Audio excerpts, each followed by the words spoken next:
그날 밤 스님이 살린 것은 사람이 아니라 호랑이였습니다. 그리고 몇 달 뒤 그 호랑이가 사람의 모습으로 다시 저를 찾아옵니다. 깊은 산속 사람의 발길이 거의 닿지 않은 작은 절이 하나 있었습니다. 그곳에는 세상과 인연을 끊고 지내는 늙은 스님 한 분이 계셨습니다. 스님은 말이 적으셨고 산에서 나는 것들로 조용히 살아가고 계셨습니다. 그렇게 평소와 다르지 않던 어느 날 밤이었습니다. 비가 억수같이 쏟아지고 바람이 산을 뒤흔들고 있었습니다. 그때였습니다. 절 앞에서 무언가 무겁게 쓰러지는 소리가 들렸습니다. 문을 여셨을 때 그 앞에는 커다란 호랑이 한 마리가 쓰러져 있었습니다. 온몸은 비에 젖어 있었고 숨은 거칠었으며 앞다리에는 깊은 상처가 나 있었습니다. 피가 빗물과 섞여 흘러내리고 있었습니다. 스님께서는 잠시 그 모습을 바라보셨습니다. 도망치지도 않으셨고 놀라지도 않으셨습니다. 그저 조용히 말씀하셨습니다. 살고 싶은 모양이로군. 그리고는 망설임 없이 그 호랑이를 절 안으로 끌어들이셨습니다. 그날 밤 이후 스님께서는 매일같이 약초를 찧어 상처를 씻어내고 피를 멈추고 천으로 단단히 묶어주셨습니다. 호랑이는 단 한 번도 이를 드러내거나 으르렁거리지 않았습니다. 그저 가만히 눈을 뜬 채 스님의 손길을 받아들이고 있었습니다. 비는 멎었고 산에는 다시 옅은 안개가 깔리기 시작했습니다. 시간이 흐르면서 호랑이의 상처도 점점 아물어갔습니다. 처음에는 겨우 몸을 일으키던 호랑이가 이제는 천천히 걸을 수 있을 정도가 되었습니다. 스님께서는 여전히 아무것도 묻지 않으셨습니다. 그저 물을 가져다 놓고 먹이를 내어주고 조용히 곁에 있을 뿐이었습니다. 그리고 어느 날 아침이었습니다. 스님께서 눈을 뜨셨을 때 그 자리에 있던 호랑이는 흔적도 없이 사라지고 없었습니다. 그 이후 절은 다시 조용해졌습니다. 스님께서는 아무 일도 없었던 것처럼 다시 나무를 하고 물을 길어오고 좌선에 들어가셨습니다. 그날의 일은 그렇게 지나가는 듯 했습니다. 그로부터 몇 달이 지난 뒤였습니다. 마을에서는 이상한 소문이 퍼지기 시작했습니다.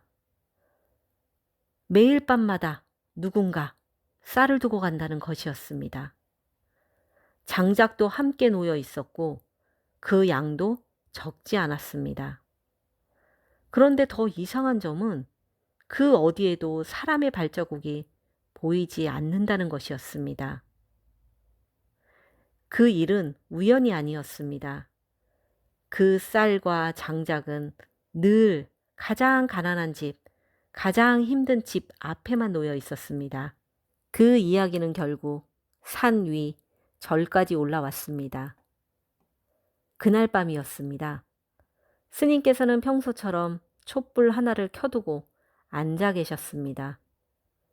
바람이 문틈 사이로 스며들고 있었던 그때 문 밖에서 분명한 발소리가 들렸습니다. 사람의 발소리였습니다. 스님께서 문을 여셨을 때 젊은 산에 한 명이 서 있었습니다. 옷은 젖어 있었고 낯선 얼굴이었습니다. 하룻밤 묵게 해주십시오.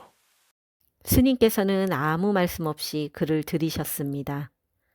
그런데 그날 밤 이상한 일이 벌어졌습니다.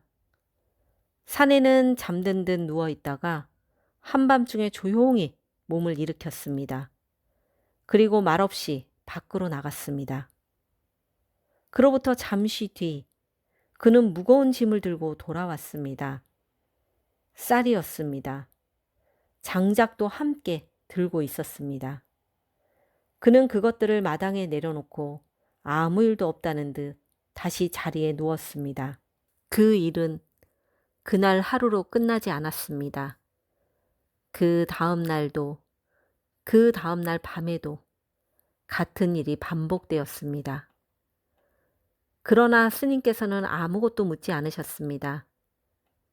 그렇게 며칠이 지나고 어느 저녁, 그 사내가 먼저 입을 열었습니다.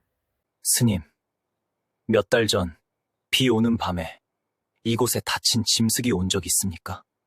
스님께서는 짧게 대답하셨습니다. 있었습니다. 사내는 잠시 고개를 숙였습니다. 그 짐승을 왜 살리셨습니까? 스님께서는 잠시 생각하시더니 이렇게 말씀하셨습니다. 살고 싶어 보였기 때문입니다. 그 말이 끝나자 사내는 더 이상 아무 말도 하지 않았습니다. 그날 밤 비가 다시 내리기 시작했습니다. 사내는 조용히 밖으로 나갔습니다.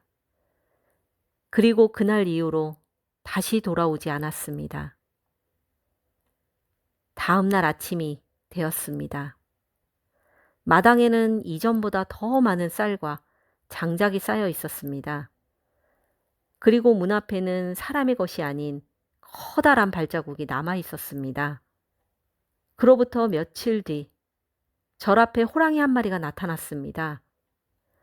잠시 그 자리에 서서 저를 바라보더니 고개를 낮추고 그대로 산속으로 사라졌습니다.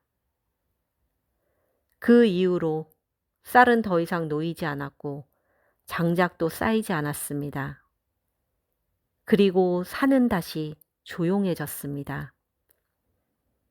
스님께서는 그날 이후로도 같은 자리에서 같은 일을 이어가셨습니다. 다만 어느 날보다 조금 더 오래 마당을 바라보고 계셨습니다. 오늘의 이야기는 여기까지입니다. 누군가를 살리는 일은 크고 대단한 일이 아닐 수도 있습니다. 하지만 그 마음은 사라지지 않고 어떤 모습으로든 다시 돌아오기도 합니다. 이런 이야기가 계속 궁금하시다면 구독과 좋아요로 함께 해주시기 바랍니다. 다음 이야기로 다시 찾아뵙겠습니다. 감사합니다.